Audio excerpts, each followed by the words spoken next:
saya sampaikan kepada semua umat Islam ataupun orang yang merasa tersinggung, saya sampaikan mohon maaf. Tidak ada maksud saya meninggikan agama Islam atau apa.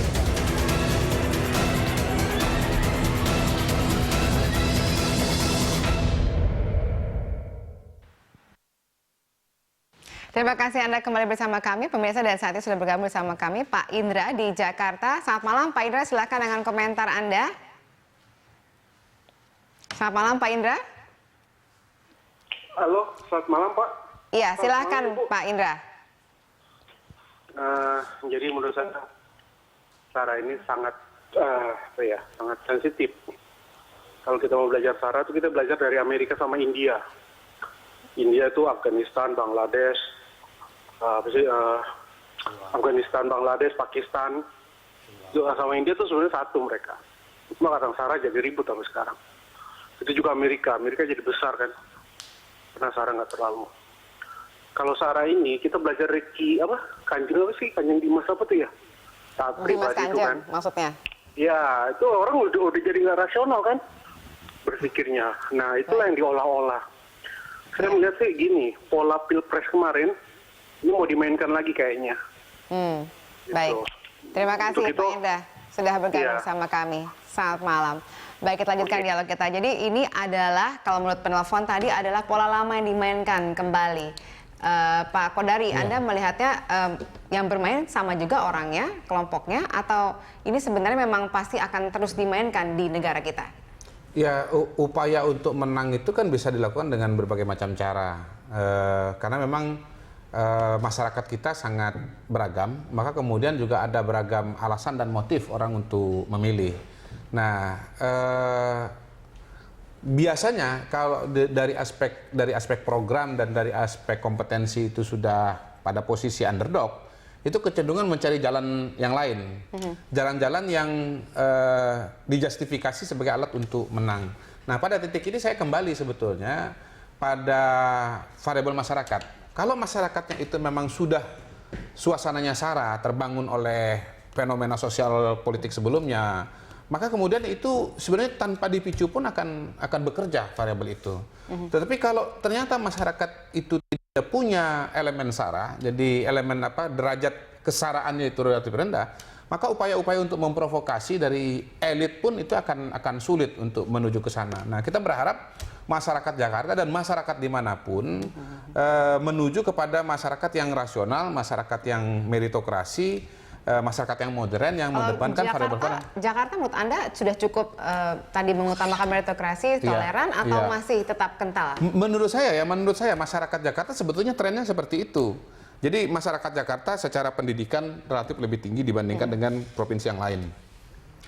Secara media, eksposur media di Jakarta ini luar biasa begitu. Nah, karena dua variabel ini saja, maka saya kira penduduk Jakarta sebetulnya pada level atau pada tingkat rasionalitas yang lebih baik, lebih tinggi dibandingkan dengan masyarakat lainnya. Jadi kita memang harus bicara atau menganalisa persoalan SARA ini pada dua level, Pak Nusron.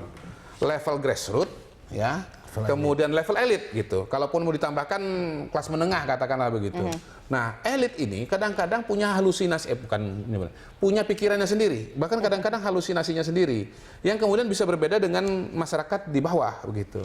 Siapa yang mudah termakan dengan isu ini menurut Anda kalau ada isu SARA dikuatkan? Ya, sebetulnya kalau kita bicara pengelompokan derajat keagamaan, kan ada yang namanya itu taat kurang taat. Nah, ini taat lagi muncul ini ya.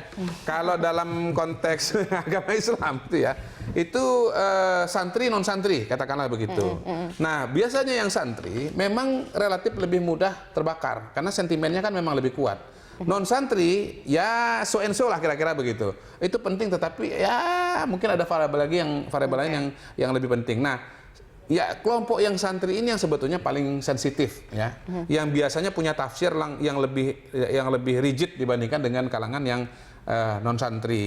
Nah, ini nanti kita petakan nih, santrinya berapa, non santrinya berapa di Jakarta. Pak Nusron termasuk santri atau non santri? Nah, ini ketuanya santri nih, banyak santri nih. Tapi kalau santrinya berbeda, ini tidak mudah terprovokasi, apa jawaban Anda? Kita kan santri transformatif. Artinya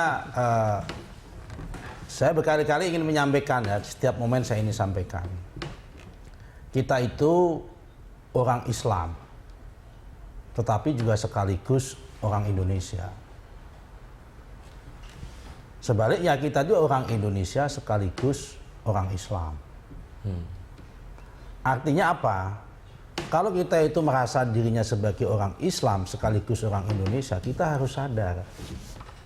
Di Indonesia ini umat Islam nggak sendirian. Kalau kita merasa diri kita Islam, ingin mengejawantahkan agama Islam, ajaran Islam. Karena tidak sendirian, maka kita juga harus sadar bahwa ada kelompok-kelompok lain di Indonesia yang harus kita jaga. Nah, karena itu dalam konteks pilkada ini kan masalah kenegaraan, masalah pemerintahan, bukan masalah pribadi. Bukan masalah cara menjalankan ibadah, sholat atau zakat. Sehingga nggak perlu menggunakan idiom-idiom ayat, idiom-idiom sara dan sebagainya seperti yang sudah-sudah. Apalagi memang secara fakta saudara Ahok itu memang, mohon maaf, Cina dan Kristen. Jokowi yang Muslim dan Jawa saja pada waktu Pilpres dituduh bahwa dia Cina, keturunan Cina, dituduh bahwa dia itu Kristen juga. Pernah dibaptis segala. Jadi sebetulnya udahlah. Sara ini di Indonesia ini akan tuntas kalau elitnya itu sadar tidak menggunakan itu. Karena sebetulnya rakyat ini akan tergantung dengan rekayasa elit. Nah, rakyat itu jangan dimanfaatkan dan jangan dipanasin. Dalam arti juga jangan dibodohin dengan sara.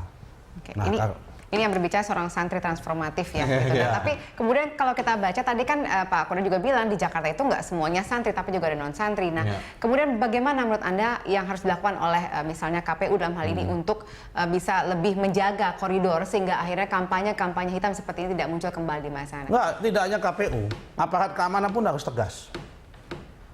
Ini di masjid-masjid pun sebetulnya atau di tempat-tempat ibadah, di tempat-tempat publik pun juga mulai disadarkan bahwa jangan ada selubung-selubung tentang kampanye berselubung ayat juga. Oke lah ada ayat surat Al-Maidah 51 dijadikan sebagai alat untuk khutbah. Tetapi harus dijelaskan bahwa asbabun nuzulnya atau syarat sejarah turunnya ayat itu nggak ada kaitan dengan pilkada. Jangan kemudian ayat-ayat itu dikaitkan dengan pilkada. Mas Nusron kaitannya dengan apa waktu itu? Ayat itu turun. Nah, itu kan kaitannya dalam konteks perang melawan habis perang kan?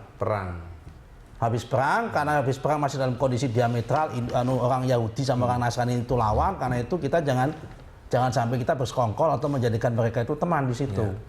Konteksnya berbeda. Jadi ini jangan dianggap sebagai perang pilkada ini begitu. Nah, kalau perang berarti kan menganggap bahwa kita ini musuh, saling musuhan sama bangsa. Kita ini udah sebuah bangsa bersaudara semua kok. Kita ini semua nggak ada soal siapapun gubernurnya kok. Siapapun gubernurnya di Indonesia ini nggak mungkin akan melarang orang untuk sholat, nggak mungkin akan melarang orang untuk membangun masjid selama ada IMB-nya, dan nggak boleh, karena itu konstitusi. Itu nggak ada kaitan itu. Nah karena itu mohon maaf kalau tadi Pak Indra mengatakan ini cara-cara pilpres dimainkan dan saya rasa pemainnya sama, kalau nggak hampir mirip sama. Tokoh-tokoh yang ngomong dulu kalau kita putar lagi di TV, di video itu juga hampir sama juga orang-orangnya. Kalau kita putar itu flashback itu. Sudahlah kita ini kalau kita mau bernegara, konsensus negara ini, hentikan masalah ini. Oke, baik. Kita masih punya satu segmen lagi.